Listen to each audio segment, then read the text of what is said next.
Magandang araw mga kabayan, may available tayo ng habak de bala, 20 pieces lang to. Paunahan na lang sa mga magme-message kagad. Pwede na rin kayo mag-order sa Shopee. Merong link dyan or pwede din dito sa Facebook natin. Message kayo kagad kasi once na ma-post ko to, siguradong ubusan kagad to. Kasama din dito yung orasyon mga kabayan. Maraming salamat. Pinilit ng dalawang dalaga na makakuha ng impormasyon mula sa mga nahuling tauhan ni Baldo. Nagawa nila itong mapaamin. Nakuha na natin ang kailangan sa kanila. Ngayon, anong gagawin natin sa mga to? Tanong ni Azelana. Si Marco nang bahala sa kanya. Sa ngayon, kausapin na muna natin si tatay tungkol sa sinabi ng mga to. Tugon ni Andrea. Pinuntahan ng mga ito si Popoy na nooy nakikipag-usap kay Mang Dodong. Kagad sinabi ng dalawang dalaga ang kanilang nalaman. Kakaiba din ang tama nitong si Onyok, tay. Kayo ang dahilan kung bakit sila nanalakay sa mga baryo. Hindi lang para ipakita ang kanilang kapangyarihan, kundi para hamunin ka. Wika ni Andrea. Marami na ang napahamak dahil sa kagustuhan niyang makagante sa nangyari sa kanya. Hindi na ito dapat madagdagan pa. Tugon ni Popoy. Talagang matindi ang galit ni Onyok sa'yo, Popoy. Bakit hindi mo pa kasi tinapos ang laban nung may pagkakataon ka? Tanong ni Mang Dodong. Binigyan ko po siya ng pagkakataong baguhin ang pag-uugali at buhay niya. Pero imbes na gamitin sa mabuti ang pagkakataong yun, pinili niyang magtanim ng galit sa akin at mangdamay ng iba. Tugon ni Popoy. Ngayon, ano ang binabalak mong gawin? Kung ako ang sadya ni Popoy, sige, mag-aarap kami. Matapos ang pag-uusap ay muling lumakad si Popoy. Sa pagkakataong iyon, hindi niya hinayaang sumama ang dalawang dalaga.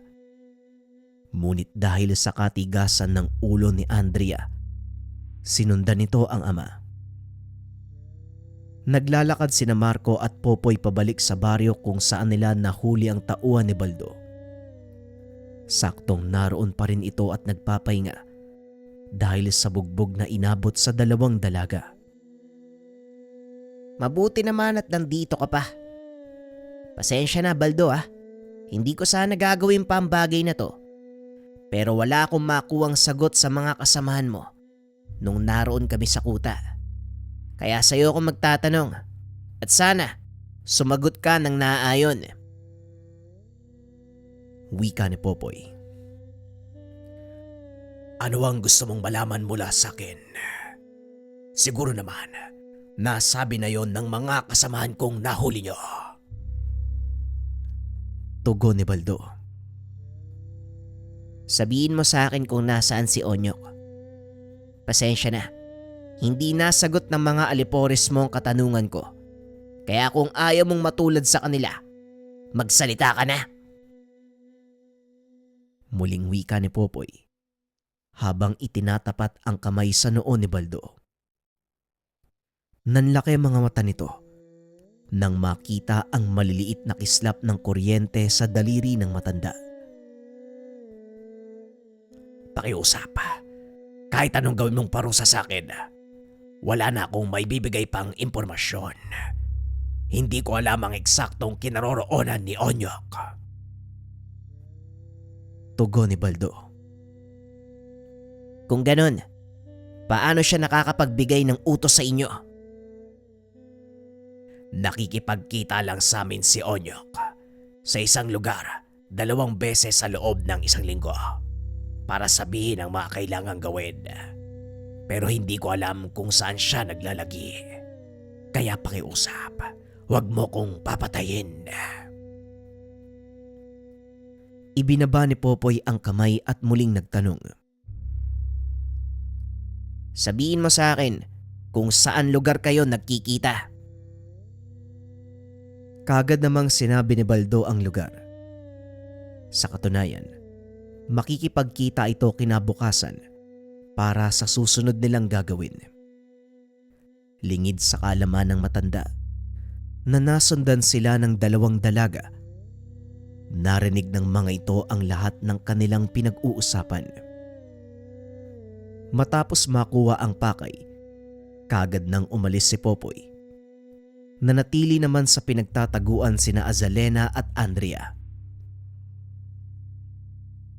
Ano bang balak mong gawin, Andrea? Uunahan natin si tatay sa lugar.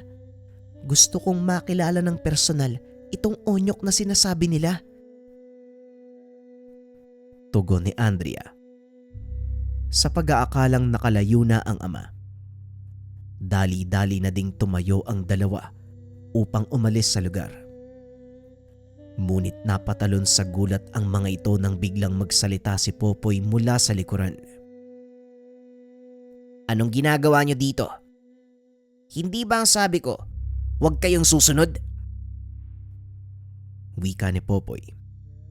Napakamot ng ulo si Andrea, habang si Azalena naman ay biglang naglaho. Ano po? Kasi po tay... Andrea, minsan niyang katigasan ng ulo mo.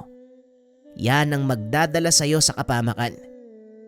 Maano bang pakinggan mo mga sinasabi ko at sundin? Pasensya na po tay. Pero natatakot po kasi ako na mapahamak kayo eh.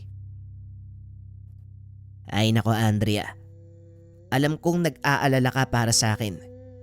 Pero kilala mo naman ako, di ba?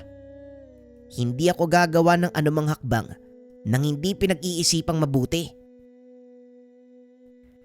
Eh kasi tay, naririnig kita kanina eh. Galit na galit ka. Kaya naisip ko na baka madala ka ng galit at biglang sumugod mag-isa.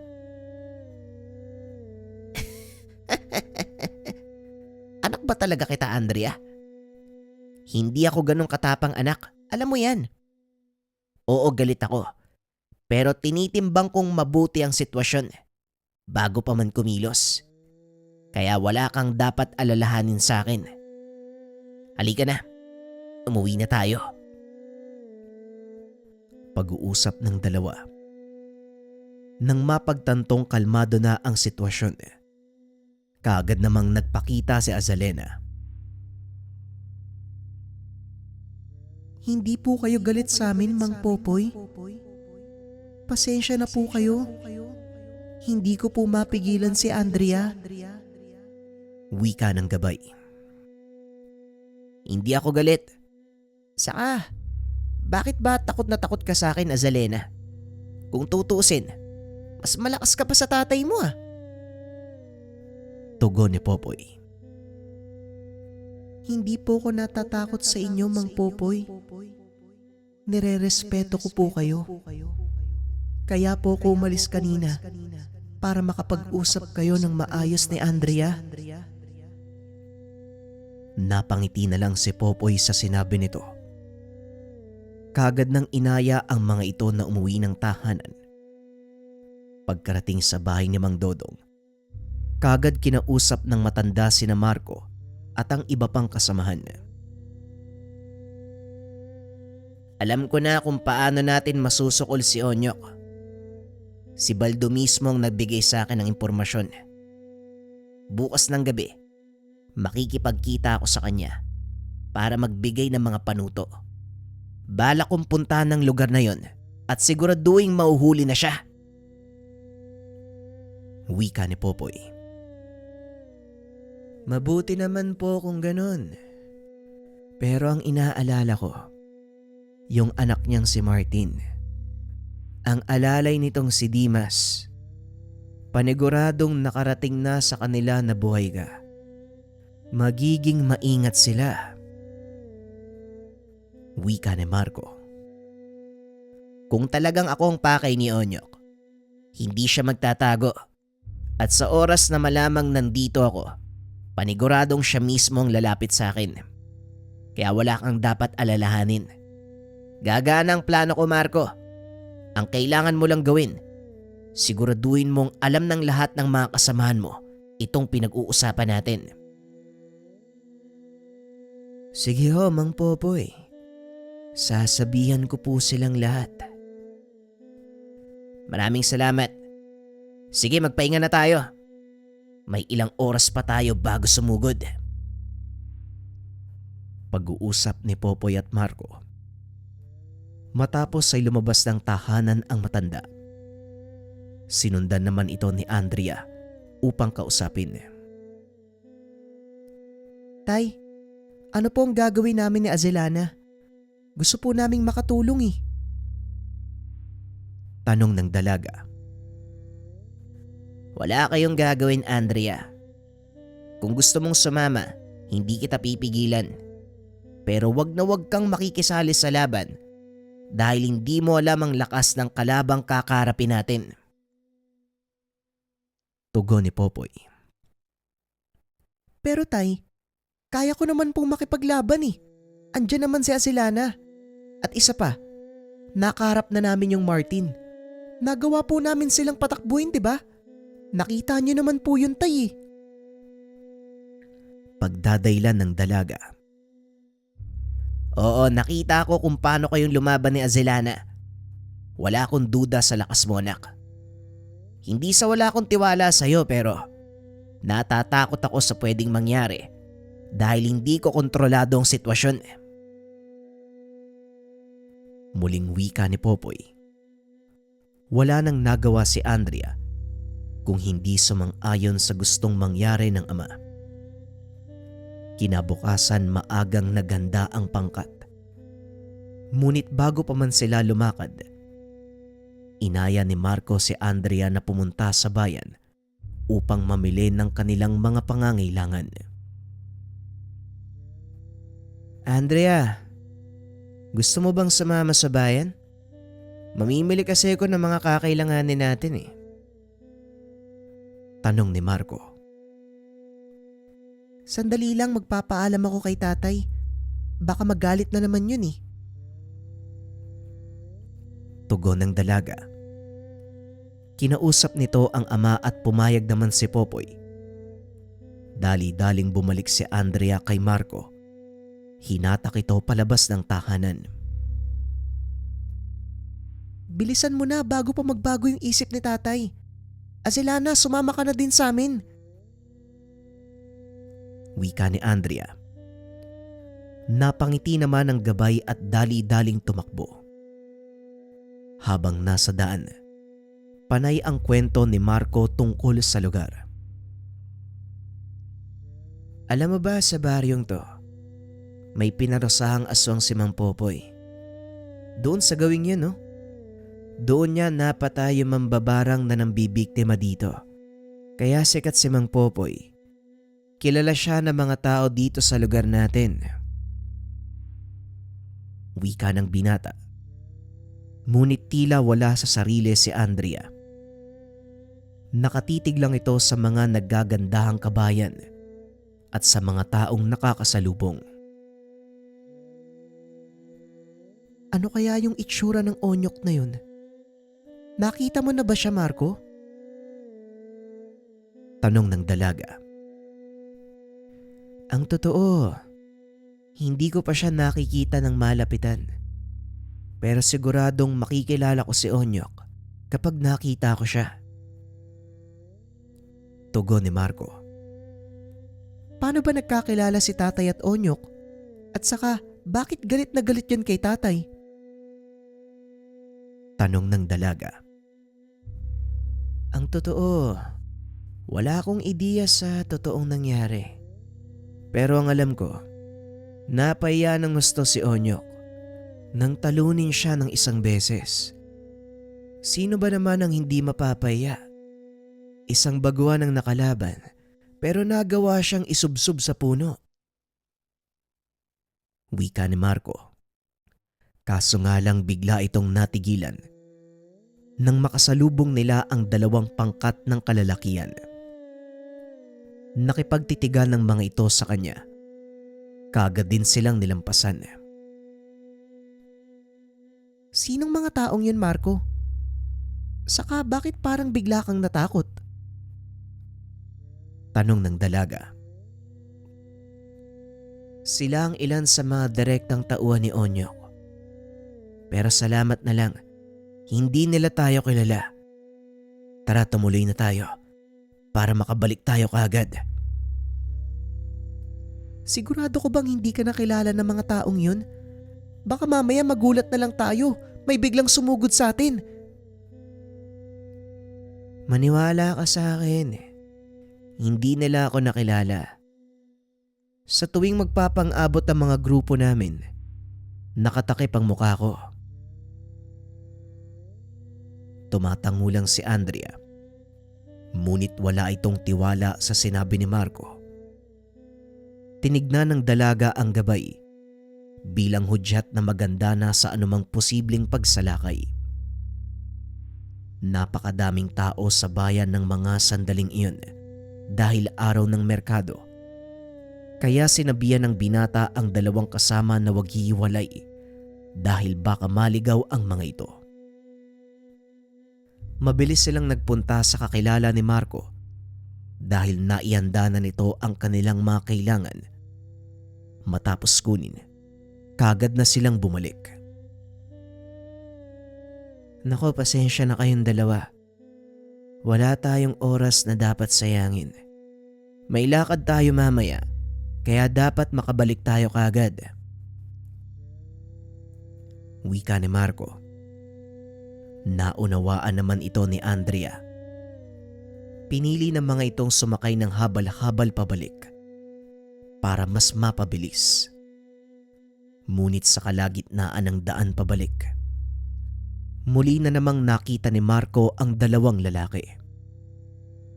Napansin din ito ni Andrea, kaya kagad niyang sinabihan si Marco na pahintuin ang sinasakyang habal-habal at maglakad na lang pabalik. Teka, bakit naman natin gagawin yun, Andrea? Tanong ni Marco. Nakita ko uli yung dalawang lalaki. Masama ang kutob ko, Marco. Malamang nakilala ka nila. At ang dahilan kung bakit hindi nila tayo sinugod para masundan nila tayo pa uwi at matunto ng ating kinaroroonan. Tugon ng dalaga. Napaisip naman si Marco. Napagtantong tama ang dalaga. Kung ganon, kailangan natin silang iligaw. Hindi sila dapat makarating sa bahay. Tugon ni Marco. Meron ka pa bang alam na ibang daan? Kailangan natin makarating doon nang hindi nila nalalaman. Tanong ng dalaga. May magagawa ako para hindi nila tayo masundan. Pero kailangan natin silang harapin. Hindi magiging madali, pero alam kong kaya mo, Andrea. Magtiwala ka lang sa akin. Wika ni Azelana. Tumango naman si Andrea at kagad silang lumakad. Nakita nila ang dalawang kalalakihang nakatayo sa gilid ng daan. Nang makalampas sila sa mga ito, kagad sumunod ang kalalakihan. Anong susunod nating gagawin? Tanong ni Andrea. Kailangang mailayo natin sila sa mga tao dahil maaaring may mapahamak sa gagawin ko. Tugon ng gabay. Patuloy silang naglakad, palayo sa kabayan. Hanggang sa makarating sa isang malawak na taniman ng saging. Dali-daling pumasok ang mga ito at kagaya ng inaasahan, sinundan sila ng mga lalaki. Sinabihan na Asilana ang dalawa magtago sa sagingan. Dumistansya sa kanya. Sa pagkakataong iyon, alam na ni Andrea ang binabalak ng gabay. Tumayo ang dalaga sa gitna ng daan. Hinayaan ang sariling makita ng mga kalalakihan. Nang makalapit ito sa kanya, bigla na lang nagpakawala ng malakas na kidlatang gabay, dahilan para masunog ng tuluyan ang dalawang kalalakihan. Lumabas na kayo. Tapos na ang problema natin. Pwede na tayong umalis. Nanlaki ang mga mata ni Andrea dahil sa ginawa ng gabay. Alam ito ng dalaga, ngunit hindi niya inaasahang kidlat ang gagamitin ni Azelana. Pambihira ka, Zelana. Alam ko namang kukuryentein mo sila eh. Bakit mo naman tinusta? Tanong ng dalaga. Mas kapani-paniwala na tinamaan sila ng kidlat kaysa sa kuryente. Tara na, magdidilim na din oh. Tugon ng gabay. Dali-dali nang umuwi ang tatlo. At saktong pagdating nila sa tahanan ni Mang Dodong, nag-aantay si Popoy. Mabuti naman at nakarating na kayo. Kailangan na nating umalis. Wika ni Popoy. Dali-daling nagpalit ng kasuotan ng dalaga at muling bumalik sa ama. Tay, handa na po ako. Tinitigan ni Popoy ang anak mula ulo hanggang paa, sabay abot ng isang itim na bandana. Gamitin mo yung pangtakip sa mukha mo, Andrea. Walang dapat makakilala sa inyo ni Azelana. Kung handa na ang lahat, lalakad na tayo. Wika ni Popoy. Ngunit laking pagtataka ni Andrea. Tatlo lang sila nila Marco ang umalis. Nang makalayo sa tahanan ni Mang Dodong, kagad nang nagpakita ang mag-amang gabay. Sigurado ka ba sa plano mo, Popoy? Hindi tayo maaaring sumugal ngayon dahil maaaring ikapahamak ito ng marami sa iyong kasamahan. Hindi natin alam ang kabuuang bilang ng mga alagad ni Onyo. Tanong ni Maduag. Sigurado ko, kaibigan. At isa pa, hindi naman natin kailangan ng maraming tao sa gagawin kong to. Sapat na tayong 4 para isagawa ang plano. Tugon ni Popoy. Ilang sandali pa ay narating na nila ang sinasabing lugar ni Baldo. Isa itong abandonadong pamayanan. Iilan lang ang bahay na nakatayo. At sa katagalan ng walang nakatira, tinubuan na ito ng mga baging. Maganap tayo ng mapagtataguan. Kailangan hindi nila tayo makita. Kung hindi, mabubulilyaso mga plano ko. Wika ni Popoy. Kagad namang nakakita ng magandang taguan si Andrea. Isang maliit na kubo na pinagkukulungan ng mga baboy. Puno ito ng baging, kaya naman hindi sila nakikita mula sa labas. Nagkubli sa loob sina Popoy. Ilang minuto ang nakalipas ay dumating si Baldo at ang ilan pa sa mga kasama nito. Nagpalinga-linga ito na tila may kinakatakutan. Nandito na ang pain natin. Maganda ka na, Andrea. Wika ni Popoy. Tahimik lang ang dalawang gabay. Ngunit nagtataka si Andrea kung ano ang binabalak ng kanyang ama. Ano po ba talagang plano nyo? Bakit kailangan nating magtago? Tanong ni Andrea. At dahil hindi pa dumadating ang kanilang inaantay, pinaliwanag ni Popoy ang kanyang plano.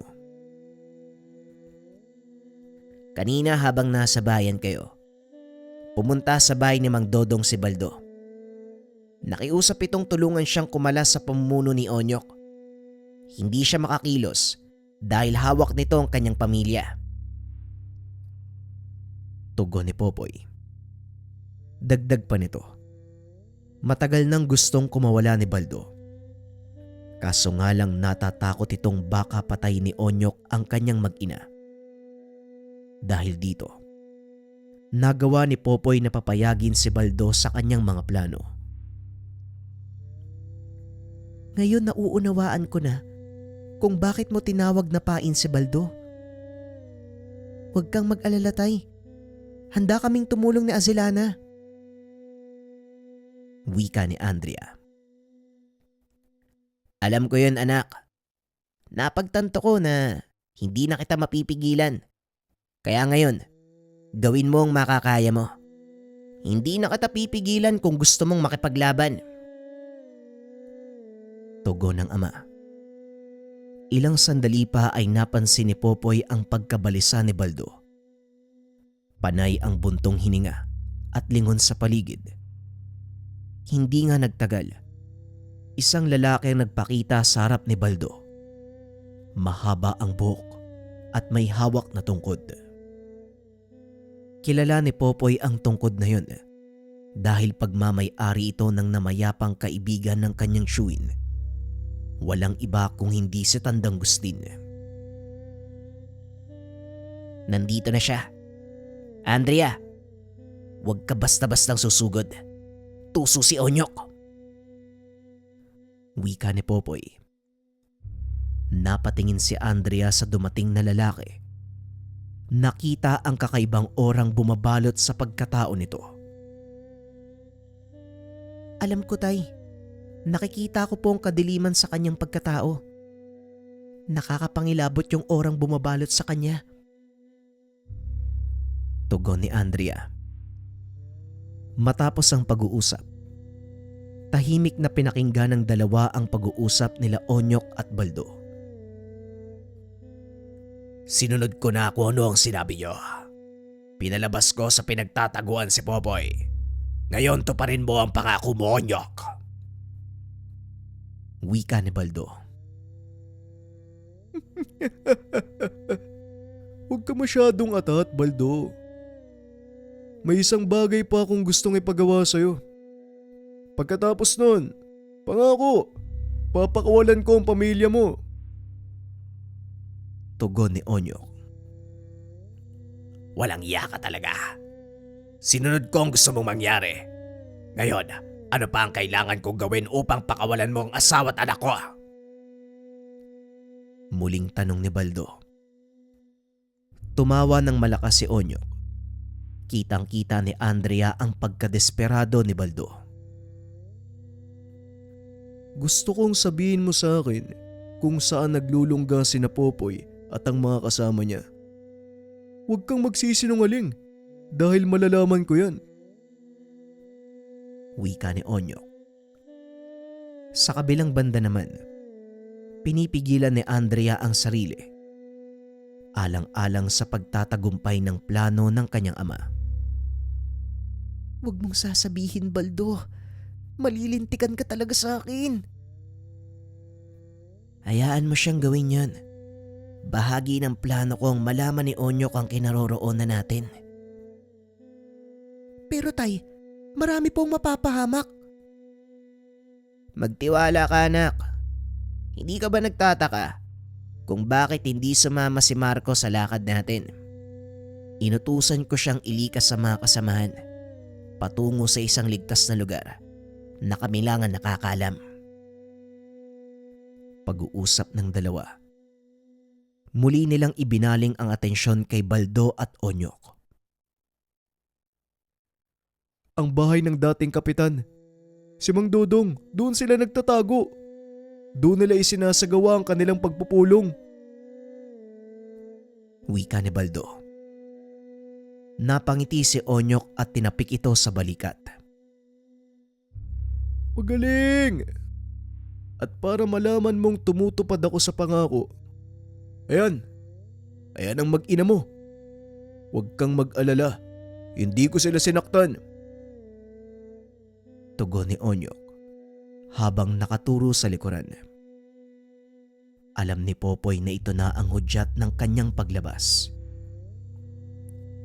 Andrea, gagawa ko ng paraan para maiiwas ang atensyon ni Onyok. Iligtas mo ang mag-ina ni Baldo. Wika ni Popoy. Opo, Tay. Malinaw po. Tugon ng dalaga. Dahan-dahang lumabas si Popoy mula sa pinagtataguan. Hindi pa rin siya napapansin ni Onyok ng mga sandaling iyon dahil patuloy pa rin silang nag-uusap ni Baldo. Laking gulat na lamang nito nang biglang lumitaw si Andrea mula sa likuran ni Onyok. Nanlaki ang mga mata ni Popoy nang bigla itong suntukin ng dalaga. Samantalang si Azilana naman, pinagsusugod ang mga kalalakihang nagbabantay sa mag-ina. Gamit ang kakayahan nito sa pagmamanipula ng kidlat. Andrea, alisin mo dito ang mag-ina ni Baldo. At ikaw naman, Baldo, lumayas ka na dito. Wika ni Popoy. Nag-angat ng tingin si Onyok. Nanlaki ang mga mata nang makita ang mortal na kaaway na matagal nang hinahanap. Tignan mo nga naman. Sa wakas nagkita din tayo. Sinong mag-aakalang gagana ang plano kung palabasin ka sa lungga mo? Wika ni Onyok. Matagal na panahon na din ang ginawa mong pagkimkim ng galit, Onyok. Na kung tutusin, ikaw naman ang nagsimula ng gulo. Hindi ba? Ako pa nga dapat ang nagagalit ngayon. Tugon ni Popoy. Tumawa ng malakas si Onyok. Naglakad palapit kay Andrea. Kung hindi ako nagkakamali, anak mo ang dalagang to. Hindi mo may tatanggi, Popoy. Nakuha niya ang mga mata mo. Muling wika ni Onyok sabay taas ng kamay. Nagsipagsugod sa kinaroroonan ni Andrea ang ilang aswang. Nang makalapit na ang mga ito, bigla namang lumitaw sa likod ng dalaga si Maduag. Sinuntok nito ang lupa habang nagpapakawala ng malalakas sa boltahe ng kuryente. Nagtalsikan ng mga aswang. Maging si Onyok ay humagis din sa malayo dahil sa lakas ng bunsog ng enerhiya na pinapakawalan nito. Pasensya na kung nagulat kita, Andrea. Puntahan mo ang iyong ama at ako nang bahala sa mga nilalang na ito. Dali-dali namang tumakbo ang dalaga papunta sa kinakatayuan ni Popoy. Tay, ayos ka lang po ba? Ikaw nga ang dapat kong tanungin eh. Nasaktan ka ba? Hindi po, Tay. Salamat po kay Maduag. Pero hanggang ngayon, hindi pa din ako makapaniwalang hari ng mga inkantong kidlat ang gabay mo, Tay. Paano mo siyang napapasunod? Hindi ko siya pinapasunod. Ano man ang ginagawa niya ngayon, bukal sa kanyang kalooban. Kaibigan ko si Maduag at yun din ang tingin niya sa akin. Pag-uusap ng dalawa. Maya-maya ay dumating na si Azilana kasama si Marco. Nahuli ba ako ng dating? Huwag kayo mag-alala. Ligtas na ang mag-ina ni Baldo. Hindi pa naman. Kasalukuyang nakikipaglaban ng iyong ama sa isang hukbo ng mga aswang. Tugon ni Popoy. Ano pang inaantay natin, Tay? Tulungan na natin sila. Wika ni Andrea. Hindi na nito inantay pa ang sasabihin ng ama. Dali-daling sumugod ang dalawang dalaga. Napailing na lang si Popoy. Ay nako, kapag nagkaroon ka nga ng anak na sangga ng dalaga, ano? Marco, ano pang tinutunganga mo dyan? Wika ni Popoy. Kagad na itong tumakbo papunta sa kinaroroonan ni Maduag upang tumulong sa laban. Sa hindi kalayuan ay muling nagkamalay si Onyok. Nang galaiti ito sa galit ng makita na unti-unti nang nauubos ang mga alagang aswang. Akmang susugod na sana ito nang bigla namang dumating ang isa pa sa mga kasama ni Dimas. Hindi ngayon ang tamang panahon, Onyok. Hindi mo sila kakayanin sa pagkakataong ito. Dalawang makapangyarihang engkanto ang kasama nila. Kaya mas mabuti pang umatras na lang tayo. Wika nito. Bagaman labag sa kalooban, pinili nitong sundin ang sinabi ng kasama. Hindi ko ito matatanggap. Pero wala akong magagawa. Humanda ka, Popoy. Dahil sa susunod nating pagkikita, ikaw naman ang isusubsob ko sa putikan. Samantalang sina Popoy naman, nagawa ng talunin ang karamihan sa mga alaga ni Onyok. Ang ilan sa mga ito ay nagsipagpulasan dahil na din sa hindi inaasahang lakas ng dalawang matataas na uri ng engkanto. Ngayong nakita ni Onyok ang puwersa ng ating pangkat, mababawasan na ang pagsalakay ng mga aswang. Ngunit huwag tayo magpakampante dahil maaari siyang bumalik. Sa pagkakakilala ko sa taong yun, hindi basta-bastang sumusuko. Wika ni Popoy. Matapos ang kaganapan, kagad na silang nagpunta sa bagong kuta. Laking gulat ni Andrea dahil ang bago nilang pinagtataguan, yungib sa ilalim ng burol kung saan nakatayo ang dating bahay nila Popoy. Matagal inalagaan ni Uncle Baldo ang lugar na to. Alam niya kasing magagamit natin to pagdating ng panahon, anak. Dati pinagtatawanan ko lang ang lolo Pablo mo dahil hindi ko pa alam kung anong ibig sabihin. Pero ngayon, malinaw na ang lahat at tama siya. Nagamit nga natin ang lugar na to. Wika ni Popoy. Kausap nito si Andrea habang nagpapahinga. Iginagala nito ang tingin sa paligid ng yungib. Namangha ito dahil sa mga nakaguhit na larawan na tila gawa ng mga sinaunang nanirahan sa lugar. Mukhang makasaysayan yung lugar na to, Tay, ah. Tignan mo yung mga guhit sa dingding, oh. Tugon ng dalaga. Oo, anak. Talagang makasaysayan ang lugar na ito. Dahil naging taguan din ito ng mga sundalo ng mga panahong sinakop tayo ng mga dayuhang Hapon. Halika, may papakita ako sa'yo. Wika ni Popoy. Kagad namang tumayo ang dalaga at sumunod sa ama. Narating ng mga ito ang gawing dulo ng yungib. Nanlaki ang mga mata ni Andrea. May ilang malaking banga ang nakalagay sa lugar.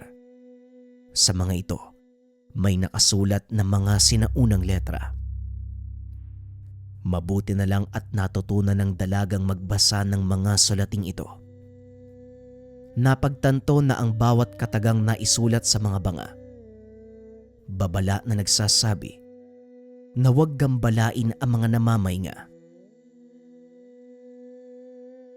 Teka, Tay. Bakit naman po may mga ganitong katagang nakasulat sa banga? Huwag mo sabihing libingan ng mga sinaunang tao ang lugar na to. Tanong ni Andrea. Yon ang pagkakalam ng iba. Pero ang sabi ng lolo mo, hindi ito libingan. Kulungan to ng mga sinaunang mandirigba na nakipaglaban sa mga aswang. Tugon ni Popoy. Nakipaglaban pala sila sa mga aswang. Bakit kailangan silang ikulong? Hindi ba dapat hinayaan silang mailibing sa maayos na libingan? Tanong ng dalaga.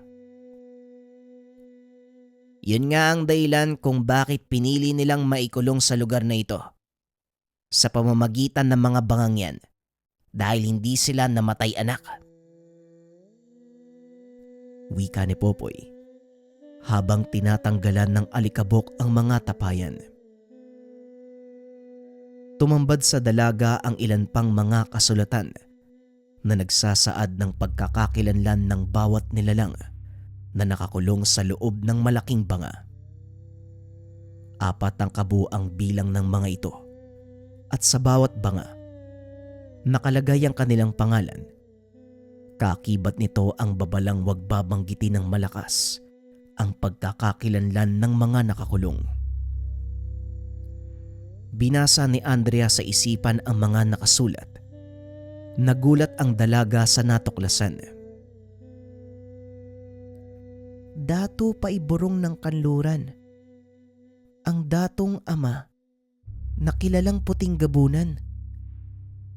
Wika ng dalaga. Tama ang nabasa mo, anak. Yan nga ang makapangyarihang ama ng puting gabunan. Hindi biro ang lakas ng nilalang na yan. Bagaman isa siyang aswang, marami siyang naitulong sa kanyang kalahi noong digmaan ng mga aswang. Tugon ni Popoy. Lumipat naman ang dalaga sa 3 pang natitirang banga. Hindi na nito magawang basahin pa ang 2 pangalan dahil napakahirap bigkasin na tila nakasulat sa lingwaheng hindi makikita sa aklat ng mundo ng mga buhay. Ngunit ang mas ikinagulat ng dalaga, ang huling panga. Teka, tama ba tong nababasa ko? Ito nga ba ang dakilang mambabarang na may kakayahang tumawag ng mga galmog? Tanong ni Andrea. Napangiti ang ama at tumango. Oo, tama ka. Tama ang nababasa mo. Siya nga ang nakakulong sa banga na yan. Halos 10 taon na ang nakakaraan. Walang nakakaalam kung saan nagpunta ang amang mambabarang at hanggang sa ngayon, walang nakakaalam na dito siya namamahinga. Tugon ni Popoy. Hinawakan ni Andrea ang isa sa mga banga. Hindi mabasa ang pangalan. Bigla niya din itong nabitawan sa gulat. Tay, mukhang kailangan malaman ni Baduag ang nakita kong pangitain. Wika ni Andrea. Biglang napalingon ang dalawa nang marinig na magsalita si Maduag mula sa kanilang likuran. Hindi na kailangan, Andrea. Matagal ko nang alam. At tama ang nakita mo sa iyong pangitain. Siya ang yumao kong ama. Si Ribong Kilat, ang diwata ng kidlat at kulog. Nagulat si Andrea dahil sa mga narinig. Kung ganun, hindi ka lang pangkaraniwang engkanto. Isa kang diwata ng panahon.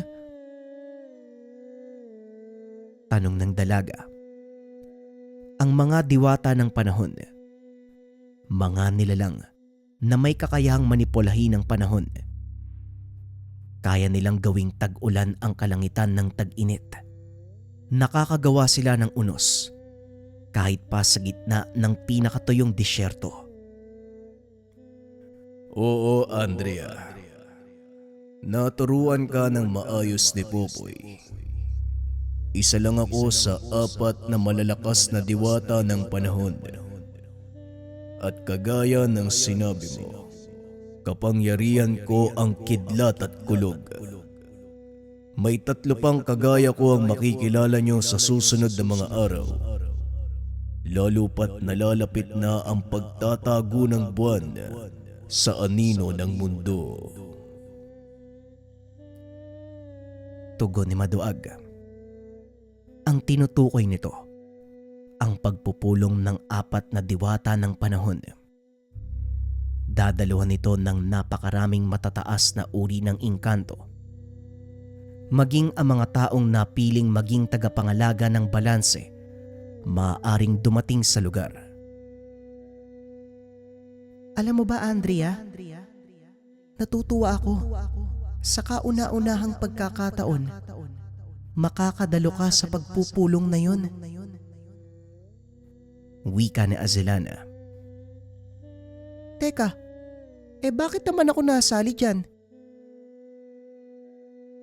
Kabilang si Asilana sa aking mga konseho. Kaya nararapat lang na sumama siya. Pati na din ang napili niyang tao. Tama si Ama. Maging si Mang Popoy, kasali din sa pagpupulong na yun. Gusto kong magsuot ka ng magandang damit dun sa araw na yun. Hindi na ako makapag-antay. Hindi may tago ni Asilana ang kanyang tuwa na parang batang nagtatatalon habang niyayakap si Andrea. Matapos ang kwentuhan ng mag-ama, kaagad na silang lumabas upang pag-usapan ang susunod na mga hakbangin.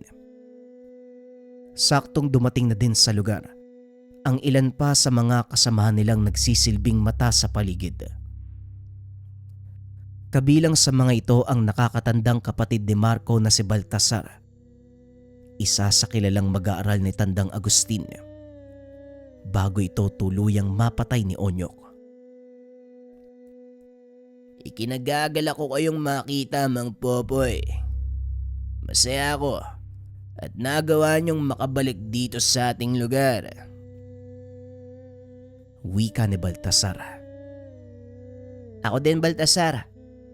Ngunit ikinalulungkot ko nangyari sa iyong guro. Isa siyang mabuting tao at maestro.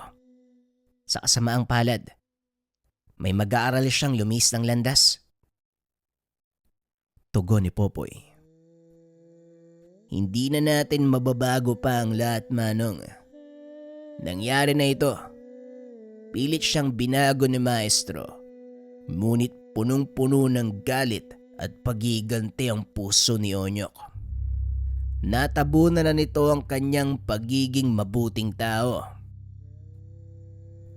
Wika ni Baltasar.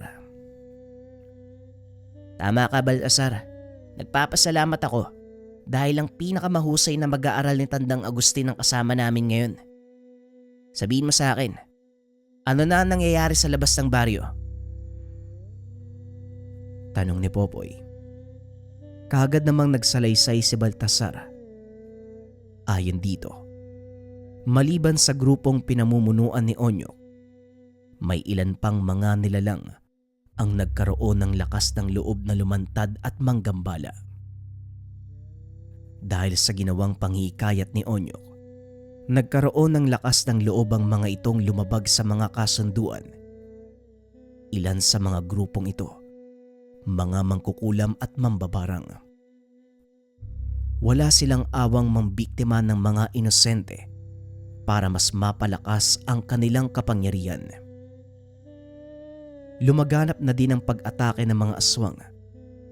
Nabalot ng takot ang mga pamayanang malapit sa kanilang kinaroroonan. Kailangan may gawin tayo upang mapigilan ng tuluyang paglaganap ng kadiliman.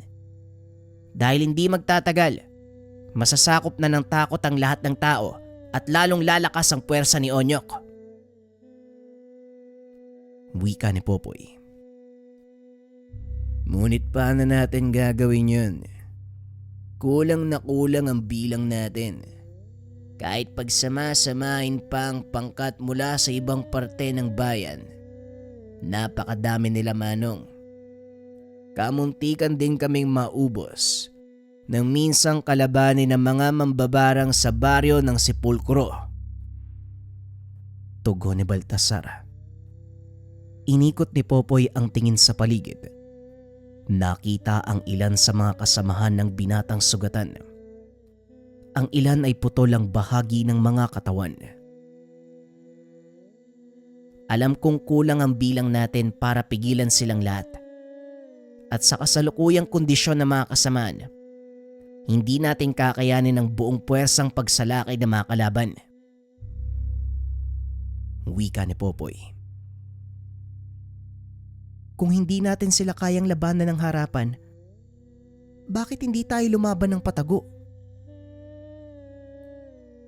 Biglang nagtinginan ang mga kalalakihan kay Andrea. Nagbulungan ang mga ito dahil tanging ang dalaga lang ang nag-iisang babae sa loob ng silid. Kailan pa nagkaroon ng karapatang magsalita ang isang babae sa grupong to? Wika ni Baltasar. Magdahan-dahan ka sa pananalita mo, Baltasar. Hindi mo kilala ang babaeng tinutukoy mo. Wika ni Marco. Ikaw, Marco, kailan ka pa natutong ilagay sa kamay ng isang babae ang buhay mo? Simula nung nakita ko ang kayang gawin ng babaeng minamaliit mo, doon nagbago ang aking pananaw. Anong kakayan? Walang lakas sa mga babae. Walang... Naputol ang pagsasalita ni Baltasar dahil nagsalita si Andrea. Walang karapatan ng mga babaeng mamuno? Bakit hindi mo ako subukan? Tumawa ng malakas ang mga kasama ni Baltasar. Kagad namang nilapitan ni Popoy si Andrea para awatin. Andrea, tama na. Hindi mo na dapat palakihin pa ang gulo. Wika ni Popoy. Ngunit alam din niya na hindi makikinig ang anak. Tama ba ang narinig ko? Hinahamon ako ng babaeng to. Eneng, alam mo ba ang ginagawa mo? O baka nadadala ka ng imahinasyon mo? Bibigyan kita ng pagkakataon na bawiin ang mga...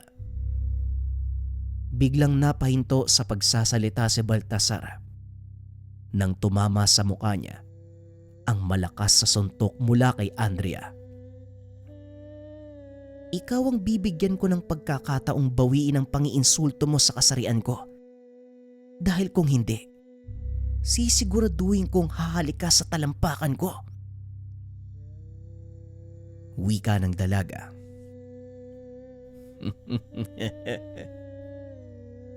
Kung ganon, bakit hindi natin dalin sa labas? Tinatanggap ko ang hamon mo, Ineng. Tugon ni Baltasar. Kagad naglakad ang mga ito palabas ng yungib. Habang naghahanda ang dalawang panig, bigla namang lumitaw sa tabi ni Popoy si Maduag. Nako, mukhang may matutulad na naman kayo nyo. Yan ang iniiwasan ko, kaibigan. Dahil alam naman natin pareho na walang kalaban-laban si Baltasar sa pinagsamang puwersa ng dalawang bata. Kung sabagay, tama lang naman ang kaganapang ito.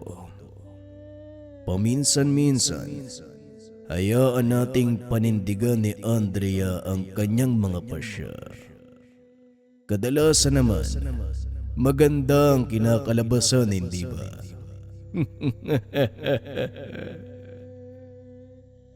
Pag-uusap ng dalawa. Samantalang si Andrea at Azelana nagpaplano kung paanong paglalaroan si Baltasar. Uy, wag mo masyadong lakasan ha. Kakampi natin yung lalaking yan. Kailangan niya lang matutunan na ilugar yung pagmamaliit niya sa ating mga babae. Huwag kang mag-alala. Alam ko ang gagawin. Basta. Tignan mo ang mga mangyayari. Anak ka talaga ni Maduag. O siya, simulan na natin ang laro. Pag-uusap ng dalawa. Saktong pagharap ni Andrea, bigla siyang sinugod ni Baltasar. May hawak itong itak sa kanang kamay at sibat naman sa kaliwa. Napakabilis kumilos ng binata. Napagtanto ni Andrea ang lakas nito nang tamaan ng itak ang isang puno at mabuwal.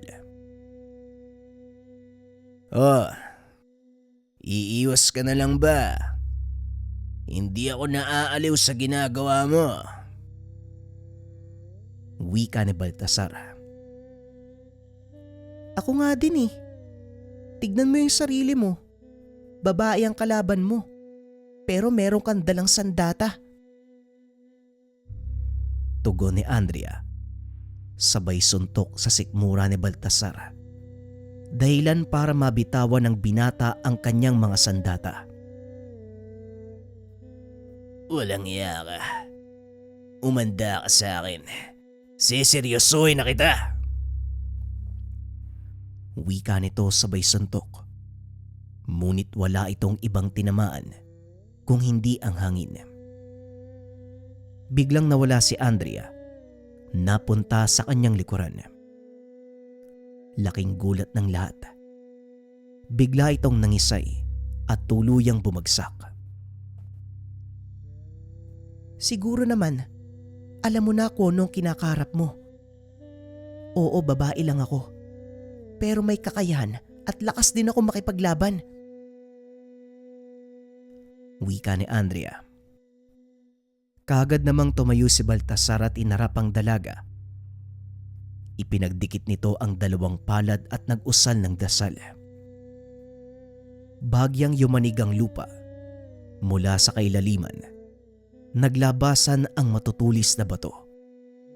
Kasunod nito ang paglitaw ng isang malaking nilalang sa lupa. Napatras si Andrea dahil hindi nito akalain na may ganong alaga si Baltasar. Akmang susugod sana si Andrea nang biglang pumagitna si Popoy. Tama na. Hindi na kailangan palalain pa ang sitwasyon. Napatunayan mo na ang punto mo, Andrea. At ikaw naman, Baltasar. Matuto kang rumispeto sa mga kababaihan dahil kagaya nating mga lalaki, may magagawa din sila. Wika ni Popoy. Kagad namang ibinaba ni Baltasar ang depensa. Pasensya na po, Manong Popoy. Nadala ako ng galit. Tugon ni Baltasar. Andrea, anak. Humingi ka ng paumanhin kay Baltasar. Kagad namang humingi ng paumanhin ng dalaga. Tinanggap naman ito ni Baltasar. Patawad kung minaliit ko ang iyong kakayahan. Hindi ko dapat sinabi yon. Ako din, pasensya na kung nagpadala ako sa galit. Pangako, hindi na mauulit. Pag-uusap ng dalawa. Ano? Pwede na ba nating ituloy ang pagpupulong? Tanong ni Popoy. Kagad namang sumang-ayon ang lahat. Hinayaang magsalita si Andrea tungkol sa plano nito. Kung sumala kayo mga kalaban ng biglaan, ganun din ang gagawin natin sa kanila. Kailangan nating malaman kung saan sila sasalakay. Na alam kong mahirap gawin pero kapag nagtulungan tayo, walang imposible. Wika ni Andrea. Maaari tayong magtalaga ng mga taong magbabantay sa bawat baryo at mangungolekta ng impormasyon. Tugon ni Baltasar.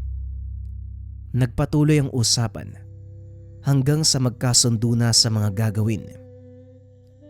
Kinabukasan, kagad nang pinakilos ni Baltasar ang mga kasamahan. Samantalang sina Andrea naman, naganda sa paparating na pagpupulong ng 4 na diwata ng panahon. Sa susunod na gabi na ang pagpupulong. Alam na ni Maduag ang lugar kung saan ito gaganapin. Andrea, makinig ka sa mga sasabihin ni Asilana dahil ito ang una mong pagdalo. Wika ni Popoy. Tumangulang ang dalaga. Kagad nang umalis upang sumama kay Asilana. Isa itong pambihirang pagkakataon, kaibigan. At alam kong maaaring hindi mo na ito ulit maranasan. Kaya sana sulitin mo ang pagkakataon. Huwag kang mag-alala dahil ligtas sa mga kasama mo. At habang wala ka, magpapadala ko ng ilan sa mga kawal upang bantayan at tulungan sila. Wika ni Maduag. Hindi naman ako nag-aalala dahil dyan, Baltasar. Pero may tanong ako, kaibigan. Yung nilalang na tinawag niya sa laban nila Andrea, hindi ba yun ang isa sa mga diwatang panahon na kumakatawan sa elemento ng lupa? Tugon ni Popoy. Biglang naalala ni Maduag ang nangyari. Tama ka, kaibigan. Mabuti na lang at nagawa mong pigilan ng iyong anak. Dahil kung hindi, paniguradong malaking kaguluhan ang mangyayari sa pagpupulong. Wika ni Maduag. Hindi ko akalain na si Baltasar ang napili ng diwata ng lupa. Ni minsan, hindi ko naisip na mangyayari yon. May waga ang tadhana, kaibigan. Hindi natin mahuhulaan ang susunod na mangyayari sa atin. Kaya ipagpasalamat mo na lang na nasa panig natin ang isa pang malakas na elemento ng panahon. Pag-uusap ng dalawa. Makalipas ang ilang araw, wala namang nangyaring kakaiba. Sumapit na nga ang pinaka-iniintay na Asilana at Maduag. Naganda sina Popoy para sa paglalakbay at saktong pagsikat ng bilog na buwan, dumating ang isang karwahe. Walang sino man sa kanilang mga kasamahan ang nakakita ng karwaheng iyon, maliban sa mag-ama at magkapatid na Baltasar at Marco. Mag-iingat kayo dito, Marco, habang wala kami. Kayo muna ng kapatid mong mamahala sa lahat. Hindi naman kami magtatagal eh. Baka bukas nandito na din kami. At sana may dalang mabuting balita. Wika ni Popoy. Hangad ko po ang tagumpay niyo, Mang Popoy. Huwag po kayo mag-alala. Kami na po ang bahala dito habang wala kayo. Tugon ng binata. Kagad silang lumakad nila Popoy. Ito rin ang unang beses na tatawid ang mag-ama sa kabilang dimensyon at makisalamuha sa mga engkanto. Pagdating sa lugar, namangha si Andrea nang makita ang magandang gusali ng syudad. Yari ito sa ginto. Hindi makapaniwala si Popoy na makakapasok sila sa lugar na yun. Totoo pala ang sinabi ni Uncle Pablo noon. Sadyang napakaganda ng syudad na to. Sinasabi ko na nga ba, magugulat ka. Tignan mo ang sarili mo, kaibigan. Para kang bata. Maligayang pagdating sa syudad ng Biringan. Pag-uusap ng dalawa. Tahimik lang ng mga sandaling iyon si Andrea dahil hindi ito komportable sa suot na magarang damit. Anong nangyari sa'yo, Andrea? Bakit napakatahimik mo? Alam mo naman na ayaw ko sa ganitong mga damit eh. Hindi tuloy ako makakilos ng maayos. At saka ano ba tong nilagay mo sa tenga ko? Ang bigat. Hindi ko maigalaw ng maayos yung leeg ko eh. Tugon ng dalaga. Nakasuot ito ng mahabang damit na may mga palamuting mamahaling bato. Ito ang unang pagkakataon na nagsuot ng mamahaling alahas ang dalaga. Ano ka ba? Ang ganda mo kayang tignan. Para kang totoong babae oh. Kaysa naman lagi kang nakasuot ng panglalaki. Wika ni Asilana. Napalingon si Andrea sa ama. Noon lang nito napansin na bagay kay Popoy ang suot nitong damit. Nagmukha itong maharlika. Huwag mo kong tignan ng ganyan, Andrea. Kagaya mo rin ako. Hindi sanay sa ganitong damit. Tumawa ng malakas si Maduag. At ilang sandali pa, sinalubong na sila ng mga bantay. Maligayang pagdating sa syudad, Haring Matuwag. Tumuloy po kayo at nag-aantay na ang aming hari.